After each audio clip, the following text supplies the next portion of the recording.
Ndaifunga kuti Iwewe Neni Tichaenda Mberi. Andangoziva kuti mashoko ataiimbaya tichazomaimba musi nhasi. Ndichiimbira tei kuti ndaifunga kuti Iwewe Tichaenda Mberi. Handinapo zvakawanda zvekutaura.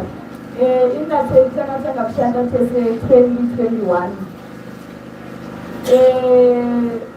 Teri munhu anga aine chipo. Masongs ese ataiimba Teri ndiye ainyora. Munhu anga ari multi-talented ndiye ainyora masongs ese ataiimba. And sometimes ndiye aitondiudzawo zvekuita. Saka Teri zuva ranhasi ndiri kurwadziwa. Hakuna acharichesa. Hatiziva kuti tichakwanisa kuimba neumwe munhu. Vanhu vakawanda vaingoti mavoices enyu anobhuyera stereo. Tanga takazikirwa each other kuti tiime tese natese. Saka zvinhu zviri kundirwadza kuti nhasi mukomana atisiya. Tinongotizora murugare Teri. Thank you.